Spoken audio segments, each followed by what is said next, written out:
السلام علیکم ورحمۃ اللہ وبرکاتہ دوستوں، آج میں آپ لوگوں کے ساتھ واپس آ چکی ہوں۔ تو دوستوں، آج کا ٹاپک ہے ہمارا جانوروں کے بارے میں۔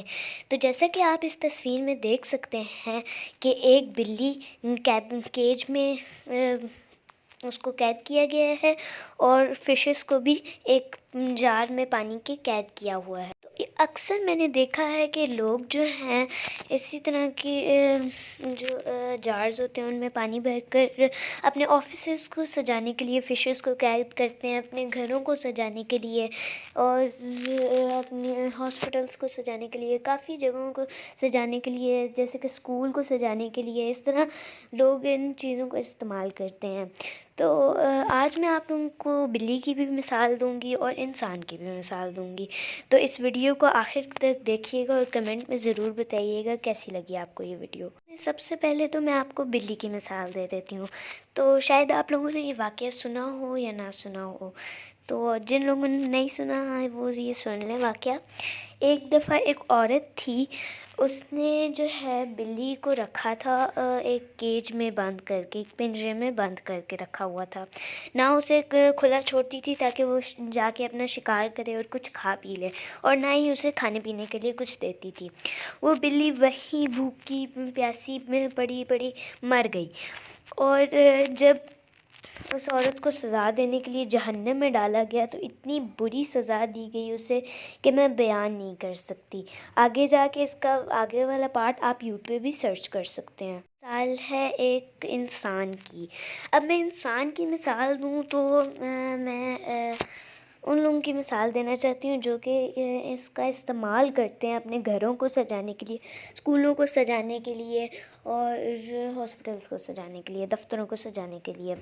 ان کی مثال دوں تو اب جو ہے آپ کو اگر ایک کمرے میں بند کر دیا جائے، ٹھیک ہے، امیجن کریں آپ کو ایک کمرے میں بند کر دیا گیا، کھانے پینے کی اجازت ہے اس کمرے میں، مطلب کہ آپ کو کھانے پینے کی چیزیں دی جاتی ہیں، پینے کی چیزیں دے دی جاتی ہیں، ٹھیک ہے، اور بس پابندیاں ہی ہوتی ہیں کہ نہ تو باہر نکلنے کی اجازت ہوتی، آسمان کو دیکھنے کی اجازت نہیں ہوتی، اور اپنے گھر جانے کی اجازت نہیں ہوتی، کسی سے بات کرنے کی اجازت نہیں ہوتی، اور نہ ہی آپ کو موبائل دیا جاتا ہے، اور نہ ہی ٹی وی دیکھنے دیا جا سکتا ہے۔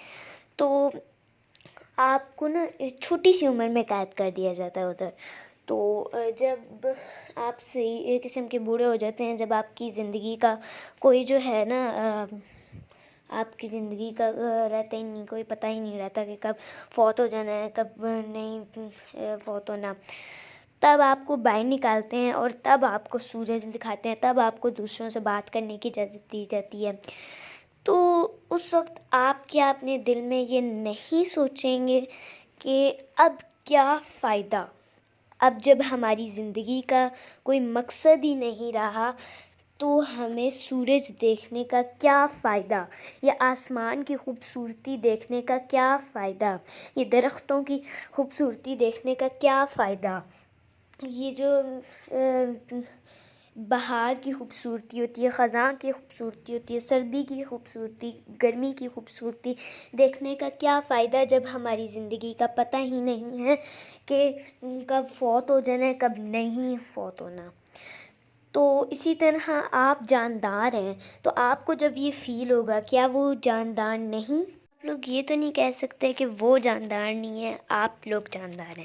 دیکھیں وہ بھی جاندار ہیں، تو انہیں بھی تو یہ فیل ہوتا ہوگا نا۔ اب میرے پاس نا ایک کہانی ہے، میں آپ کو سناتی ہوں، ٹھیک ہے، غور سے سنیے گا دوستوں۔ اس کہانی کا نام ہے گولڈی۔ اس کہانی کو غور سے سنیے۔ آزادی بھی کیسی نعمت ہے اللہ تعالیٰ کی۔ ان بچیوں کو دیکھو کیسے خوش خوش اسکول میں کھیلتی ہیں، پڑھتی ہیں، کھلی فضا کا مزہ لیتی ہیں۔ آزاد پرندوں کو دیکھو، کھلی فضا میں اڑتے ہیں، اپنی خوراک تلاش کرتے ہیں، تنکے کے گھر بناتے ہیں۔ یہ سب کچھ گولڈی سوچ رہی تھی۔ گولڈی فش جو کہ اسکول کے ایک ایکویریم میں قید تھی، وہاں اس جیسی اور بھی مچھلیاں تھیں۔ چھوٹا سا ایکویریم نہایت خوبصورت اور دیدہ ذیل قید تھا۔ صاف شفاف پانی مگر ڈھیر ساری رنگ برنگی مچھلیاں آزاد نہیں تھیں۔ گولڈی کچھ سال پہلے اپنی ساتھی مچھلیوں کے ہمراہ کلر کہار کی جھیل میں رہتی تھی۔ خوش باش زندگی بسر کر رہی تھی۔ جب چاہتی پانی میں جاتی، جب چلاتی۔ کچھ مچھویروں نے جال ڈالا تو رنگ برنگی مچھلیوں کے ساتھ گولڈی بھی ان کے جال میں پھنس گئی۔ ایکویریم کی زینت بنانے کے لیے یہ پہلے ایک دکان پر بکیں اور پھر وہاں سے اسکول انتظامیہ اپنے ایکویریم میں رکھنے کے لیے اسے یہاں لے آئے۔ شروع میں تو گولڈی بہت غم زدہ رہتی، نہ کھانا کھاتی اور نہ مسکراتی، بس چپ چاپ رہتی۔ ساتھی مچھلیاں اسے سمجھاتیں کہ اب اسے یہیں رہنا ہے۔ آہستہ آہستہ وہ یہ جان گئی کہ اب یہی ایکویریم اس کی رہائش ہے جہاں اسے مرتے دم تک رہنا تھا۔ یہ ایکویریم اسکول کی ریسپشن پر پڑا تھا۔ ظرفشاں جو کہ 9ویں جماعت کی طالب علم تھی، وہ بھی آبی مخلوق کے ساتھ بہت ہمدردی کرتی تھی۔ ایک دن اس کی نظر ایکویریم کے اندر موجود گولڈی پر پڑی۔ ظرفشاں نے سوچا کہ یہ مچھلیاں تو کھلے پانی کی باسی ہیں۔ ظرفشاں نے یہی بات اپنی پرنسپل میڈم تحریم سے کی۔ انہوں نے مسکراتے ہوئے جواب دیا، ظرفشاں تمہاری بات بالکل ٹھیک ہے، مگر میں کیا کر سکتی ہوں؟ اس طرح کے ایکویریم تو ہر جگہ موجود ہیں، دفتروں میں، گھروں میں، ہوٹلوں میں، مگر بارش کا پہلا قطرہ بھی تو ہم بن سکتے ہیں نا؟ ظرفشاں نے کہا، لیکن وہ اپنی پرنسپل کو قائل نہ کر سکی۔ ظرفشاں بہت اداس تھی۔ اس کی امی نے اس سے پوچھا تو اس نے انہیں پوری بات تفصیل سے بتائی۔ امی نے اسے ایک مشورہ دیا جس سے اس کا چہرہ روشن ہو گیا۔ وہ صبح ایک روشن صبح تھی۔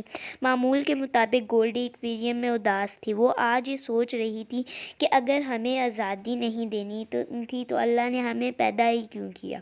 وہ آج بہت شدت سے اپنے خوشگوار دن یاد کر رہی تھی جب وہ جھیل کے پانی میں اپنی ساتھی مچھلیوں کے ساتھ کھیلا کرتی تھی۔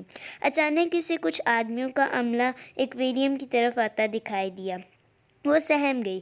ساتھ پرنسپل، بچیاں اور ظرفشاں بھی آئی تھی۔ ظرفشاں نے گولڈی کی طرف دیکھ کر کہا، پیاری دوست، آزادی مبارک ہو۔ اور پھر وہ عملہ ایکویریم میں موجود تمام مچھلیوں کو اسی جھیل میں آزاد چھوڑ آیا۔ گولڈی بہت خوش تھی اور یہ سوچ رہی تھی کہ اب بھی اس دنیا میں ظرفشاں جیسے نیک لوگ موجود ہیں۔ وہ آج کھلے پانی میں سانس لے رہی تھی۔ وہ اپنی مرضی کی پابند تھی، آزاد تھی اور بہت خوش تھی۔ آپ یقیناً سوچ رہے ہوں گے کہ ظرفشاں کی امی نے اسے کون سا آئیڈیا دیا تھا جس کی بنا پر وہ گولڈی اور دیگر مچھلیوں کو ایکویریم سے آزاد کروا پائی۔ دراصل ظرفشاں نے ایک ویب سائٹ بنائی جس کا نام تھا سمندری مخلوق کی حفاظت۔ اس نے وہاں اس موضوع پر خوب مواد لکھا، بہت سے بچوں کو بھی یہ بات سمجھائی اور آگاہی پھیلائی۔ پھر کیا تھا، پرنسپل نے بھی یہ بات سمجھ لی اور ظرفشاں نے گولڈی کو آزادی کی انمول نعمت دے دی۔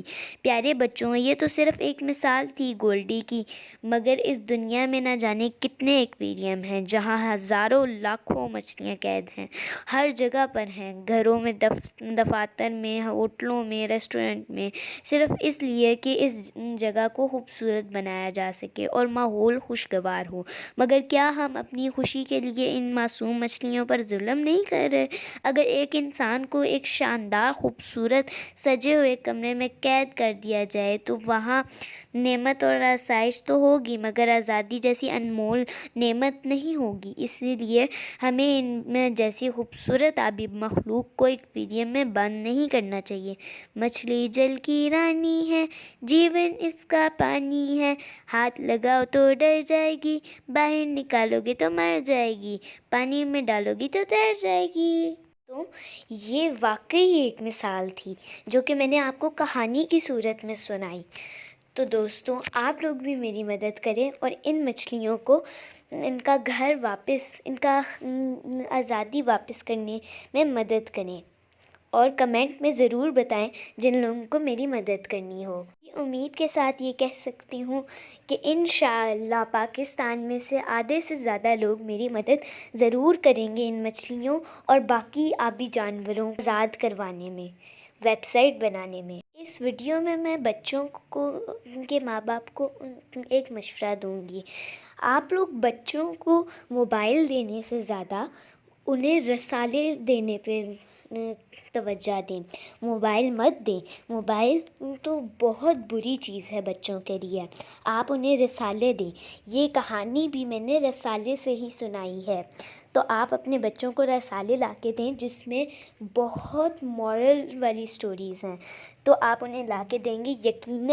یقیناً آپ کے بچے ان سے زیادہ سیکھیں گے، نہ کہ موبائل سے زیادہ سیکھیں گے۔ نہیں کہہ رہی کہ آپ بچوں کو بالکل ہی موبائل نہ دیں، ٹی وی لگا کے دیں، لیکن ایک فکس ٹائم پہ۔ بچوں کو موبائل دیں صرف پڑھائی کے لیے، اور اس طرح کی کسی چیز کے لیے موبائل نہ دیں۔ اور اگر آپ لوگوں کو رسالے نہیں مل رہے تو آپ انہیں سٹوری بکس لا کے دیں۔ سٹوری بکس میں بھی بہت زیادہ کہانیاں ہوتی ہیں، جیسے کہ بڑوں کے ناولز ہوتی ہیں، اسی طرح چھوٹی چھوٹی بچوں کے بھی کتابیں ہوتی ہیں سٹوریز والی، تو آپ انہیں وہ لا کے دیں۔ میرا مشورہ اگر پسند آیا ہو تو کمنٹ میں ضرور بتائیے گا۔ اب آپ مجھے خود رسالے ہی لا کے دیتے تھے، اور میں بچپن سے ہی رسالے پڑھتے آ رہی ہوں۔ آج میں 10 سال کی ہو گئی ہوں، لیکن میری رسالے پڑھنے کی عادت نہیں چھوٹتی۔ آج میں رات کو سونے سے پہلے بھی رسالہ پڑھ کے سوتی ہوں۔ ایک کہانی پڑھے بغیر سو جاؤں تو نیند ہی نہیں آتی، اور اگر آ بھی جائے تو آدھی رات کو آنکھ کھل جاتی ہے میری۔ انہی باتوں میں مجھے خیال آیا کہ میں ایسا کرتی ہوں کہ بچوں کو آج ایک کہانی ہی سنا دیتی ہوں۔ تو یہ کہانی جو میں سنانے لگی ہوں وہ اتفاق کے بارے میں ہے۔ اس کا نام قصہ ایک گدھے کا ہے، تو یہ بچوں کو ضرور سنائیے۔ بادشاہ اکبر کے شاندار شہر فتح پور سکری سے 3 کلومیٹر کے فاصلے پر دریا کے کنارے ایک کمہار اور ایک دھوبی کی رہائش تھی۔ وہ دونوں پڑوسی تھے۔ وہ اپنے روزمرہ کے کاموں کے لیے دریا سے پانی بھر کر لایا کرتے تھے۔ وہ دونوں ہمیشہ چھوٹی چھوٹی باتوں پر لڑتے رہتے تھے۔ دھوبی ایک ایماندار شخص تھا۔ وہ لڑائی نہیں کرتا تھا، ہمیشہ معافی مانگ لیا کرتا تھا اور لڑائی سے بچنے کی کوشش کرتا تھا۔ مگر کمہار ایک بددیانت اور بدتمیز آدمی تھا۔ وہ دھوبی کی معافی مانگنے پر بھی اسے معاف نہیں کرتا تھا، اور ہمیشہ یہ کوشش کرتا تھا کہ کسی طرح دھوبی کو برا بھلا کہہ سکے۔ ایک صبح کمہار نے اپنے گھر کا دروازہ بند کرنا بھول گیا۔ دھوبی کا ایک گدھا تھا جو سڑک پر چلتے ہوئے گھاس کھا رہا تھا۔ جب گدھے نے کمہار کے گھر کا دروازہ کھلا ہوا دیکھا تو وہ گھاس کھانے کی غرض سے اندر آ گیا۔ کمہار نے مٹی کے برتن بنا کر اپنے باغ میں دھوپ میں سوکھنے کے لیے رکھے ہوئے تھے۔ جب گدھا چلتے چلتے باغ میں داخل ہوا تو اس نے بہت سے برتن توڑ دیے۔ کمہار نے جب برتن ٹوٹنے کی آواز سنی تو وہ بھاگتے ہوئے باہر آیا۔ جب اس نے گدھے کو دیکھا اور اسے احساس ہوا کہ یہ دھوبی کا گدھا ہے تو وہ غصے سے وحشی بن گیا۔ وہ غصے سے چلایا، "او دھوبی شیطان!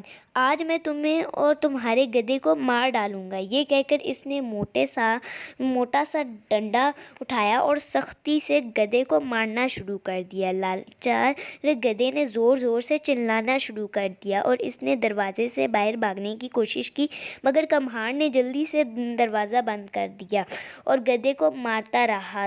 جب دھوبی نے شور سنا تو وہ بھاگتے ہوئے اپنے گھر سے نکلا اور کمہار کے گھر کی جانب بھاگا۔ کچھ اور پڑوسی بھی دیکھنے کے لیے آ گئے کہ کیا ہو رہا ہے۔ دھوبی بھاگتے ہوئے کمہار کے گھر میں داخل ہوا اور چیخا، "رک جاؤ، تم میرے گدھے کو مار دو گے!" مگر کمہار غصے سے پاگل ہو چکا تھا، اس لیے اس نے دھوبی کی بات پر دھیان نہ دیا۔ دھوبی جلدی سے کمہار کی جانب بڑھا، اسے پکڑا اور ڈنڈا اسے چھین لیا۔ وہ کمہار کی جانب دیکھ کر چیخا، "تم کیا کرنا چاہتے ہو؟ یہ گدھا ایک بے زبان جانور ہے، اس نے تمہارے برتن جان بوجھ کر نہیں توڑے، تم اسے کیوں مارنا چاہتے ہو؟" کمہار غصے سے چیخا، "تم نے یہ سب جان بوجھ کر کیا ہے۔ میں جانتا ہوں کہ تم نے اپنے گدھے کو میرے برتن خراب کرنے کے لیے بھیجا تھا تاکہ مجھے اپنے کام میں نقصان کا سامنا کرنا پڑے۔ دھوبی نے اپنے لاچار گدھے کو سہارا دیتے ہوئے کمہار سے کہا، "میں اس سب کے لیے تم سے معافی چاہتا ہوں۔ میں تمہارے ٹوٹے ہوئے برتنوں کے بدلے میں تمہیں رقم دے دوں گا۔ جانتے ہو میں نے کبھی جان بوجھ کر تمہیں تنگ نہیں کیا، یہ ایک حادثہ تھا۔ میں تمہیں یقین دلاتا ہوں کہ آئندہ ایسا نہیں ہوگا۔ دھوبی گدھے کو لے کر اپنے گھر گیا، اس کے زخم صاف کیے اور پھر کمہار کے گھر واپس آیا۔ دھوبی نے کمہار کو کچھ رقم دی اور کہا، میں ایک دفعہ پھر تم سے معافی چاہتا ہوں، امید ہے کہ اس رقم سے تمہارے نقصان میں کچھ کمی واقع ہو جائے گی۔ دوسرے پڑوسی جو یہ سب دیکھ رہے تھے بولے، یہ دھوبی بہت اچھا آدمی ہے، یہ بہت سمجھدار اور صابر ہے۔ کمہار نے جب یہ سب سنا تو وہ اور غصے میں آ گیا اور اپنے آپ سے کہنے لگا، تو یہ دھوبی سب پڑوسیوں کے سامنے مجھے بے وقوف بنا رہا ہے۔ ایسا سبق سکھاؤں گا جو یہ کبھی نہیں بھولے گا۔ اگلے دن کمہار اکبر بادشاہ کے دربار میں گیا۔ تو بچوں، آپ لوگوں کے لیے ابھی اتنے ہی کافی ہے۔ میں اپنی نیکسٹ ویڈیو کے آخر میں ضرور آپ لوگوں کے لیے اس سے آگے والی کہانی لکھوں گی۔ اگر کہانی پسند آئی اور میری ویڈیو بھی، تو کمنٹ اور شیئر کیجیے گا۔ اللہ حافظ۔